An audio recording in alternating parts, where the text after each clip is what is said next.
വാങ്ങുന്നു. എല്ലാവരും വന്നാൽ അതാണ് കുറച്ചുകൂടി സന്തോഷം. ബുദ്ധിമുട്ടാവോ?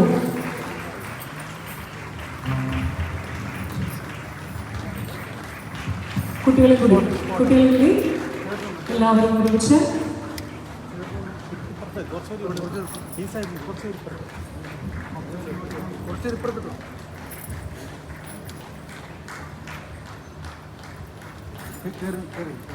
അച്ഛനെ ബാത്റൂമിൽ കൊണ്ടുപോകാനും ഇരുത്താനും ഒക്കെ ഞാൻ കൂടെ പോയി പറ്റുള്ളൂ.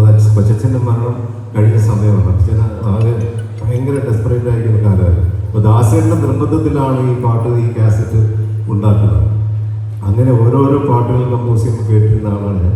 അതിനകത്ത് ചന്ദ്രൻ ചാർജയും ഒരു പിടി അവിലുമായും ഗുരുവായൂരപ്പാതിയും ഇങ്ങനെ ഓരോ പാട്ടുകളും ഹിറ്റാണ്. അപ്പോൾ അതിനകത്ത് എനിക്ക് കമ്പോസ് ചെയ്തപ്പോൾ എനിക്ക് ഈ പാട്ട് വന്നപ്പോൾ എനിക്ക് ഇത് വെച്ച് വളരെ സിമ്പിളായി പോയി. ഇത് ഹിറ്റാവും ഒന്നൊരു സംശയമൊക്കെ എനിക്കുണ്ടായത്. എൻ്റെ വിവരക്കേടാണ്. അപ്പോൾ അത് കമ്പോസ് ചെയ്ത് പാട്ട് പാടി ദാസേട്ടത് പാടി വന്നപ്പോൾ അത് ഭയങ്കര ആകാശം പോലെ വലിപ്പത്തിലേക്ക് എത്തിയ ആ പാട്ട്. ചന്ദ്രൻ ചാർജതൊക്കെ ഉണ്ടെങ്കിൽ പോലും ഈ പാട്ടിനുള്ള ആ സ്വീകാര്യത അത് ഇന്നും തുടരുകയാണ്.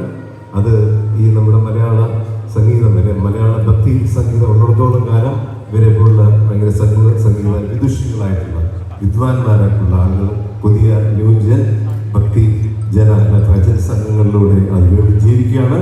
എൻ്റെ അച്ഛന്, സ്വർഗസ്ഥനായ എൻ്റെ അച്ഛന് ഇതിൽ പരം ആനന്ദിക്കാൻ വേറൊന്നുമില്ല. എനിക്കിവിടെ വരാൻ കഴിഞ്ഞാലും നിങ്ങളെയൊക്കെ പരിചയപ്പെടാൻ സാധിച്ചതിലും കൂടെ പാടാൻ കഴിഞ്ഞുള്ള ഒരുപാട് സന്തോഷവും നന്ദിയിരിക്കുന്നു. നിങ്ങൾ ലോകമെമ്പാടും വിരാജിക്കട്ടെ. സന്തോഷം. ഒരുപാട് സന്തോഷമാണ്. കാരണം അവർക്ക് പറയാം ആദ്യമായി